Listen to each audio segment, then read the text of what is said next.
और इस वक्त की बड़ी खबर के साथ हम शुरुआत करने जा रहे हैं। इस वक्त जो बड़ी खबर आ रही है वो ये कि एमएसएमई के लिए सरकार के आर्थिक पैकेज को अंतिम रूप दिया जा रहा है और इसमें ये कहा जा रहा है कि करीब करीब 3 लाख करोड़ का अतिरिक्त लोन देने की इसमें बात शामिल हो सकती है, यानी कि अधिक लोन देने पर फोकस हो सकता है। जो 20 लाख करोड़ के पैकेज की बात की गई है उसमें जो अब लोन की जो अमाउंट है वो अब बढ़ सकता है, तो यानी अधिक लोन इन एमएसएमईज को दिया जा सकता है, जो कि 3 लाख करोड़ अतिरिक्त लोन देने की बात कही गई है। और हमारे पॉलिटिकल एडिटर अखिलेश शर्मा हमारे साथ जुड़ गए हैं। अखिलेश, क्या बता रहे हैं आपके सूत्र?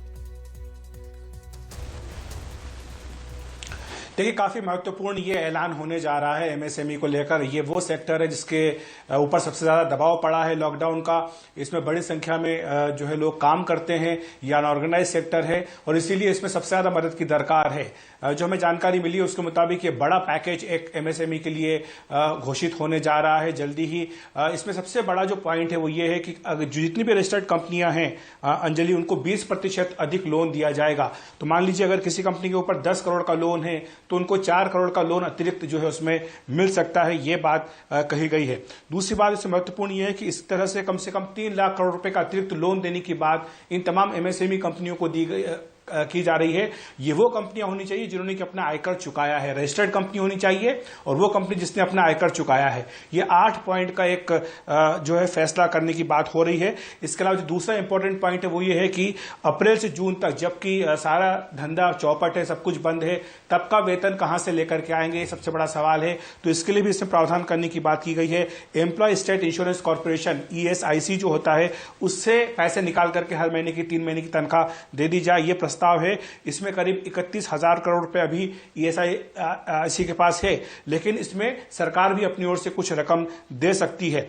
इसके साथ साथ जो लोन अभी चल रहे हैं उन पर मोरेटोरियम लगा दिया जाए 1 साल तक, यानी 1 साल तक उनको लोन ना चुकाना पड़े, इसका भी एक प्रस्ताव किया गया है। और माना जा रहा है कि इस बारे में भी अंतिम फैसला जल्दी ही हो सकता है और इसका ऐलान भी हो सकता है। इसके अलावा एक महत्वपूर्ण जो शिकायत होती है कि क्योंकि हम जानते हैं कि सप्लाई चेन में बहुत बड़ी भूमिका एमएसएमई की होती है, लेकिन इनको पेमेंट जो है वो बहुत देर से मिलता है। तो अब ये कहा जा रहा है कि 45 दिनों के भीतर अधिकतम इनका जो पेमेंट है वो भुगतान कर दिया जाए। इसमें भी स्लैब बना दी गई कि अगर 50 लाख रुपए तक का बकाया है तो 15 दिनों में, 50 से 5 करोड़ का 30 दिनों में, और 5 करोड़ से ऊपर का 45 दिनों के भीतर भुगतान हो जाना चाहिए। और सरकार इसके लिए 10,000 करोड़ रुपए अलग से दे सकती है। इसके साथ साथ अभी तक EPFO में जो उनका कंट्रीब्यूशन होता है कर्मचारियों का, 15,000 रुपए तक जिनकी तनख्वाह है उसमें ही सरकार जो है मदद अपनी ओर से देती है। अब इसको 15 से बढ़ाकर 30,000 रुपए करने की बात की जा रही है।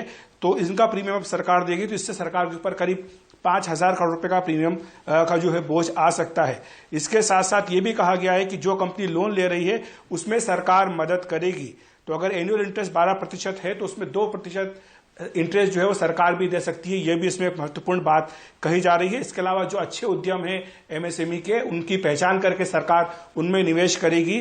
और इसके साथ साथ जो लोन दिए गए हैं बैंक के लोन, अगर उनको रिस्ट्रक्चर करने की जरूरत है, अगर कोई कंपनी नहीं दे पा रही है तो उसको रिस्ट्रक्चर करने के लिए भी सरकार अपनी ओर से मदद करेगी। तो ये काफी महत्वपूर्ण 8 बिंदु हैं अंजलि, शशांक, जिस पर कि सरकार ने अंतिम रूप दे दिया है और जल्दी ही इनका ऐलान हो सकता है।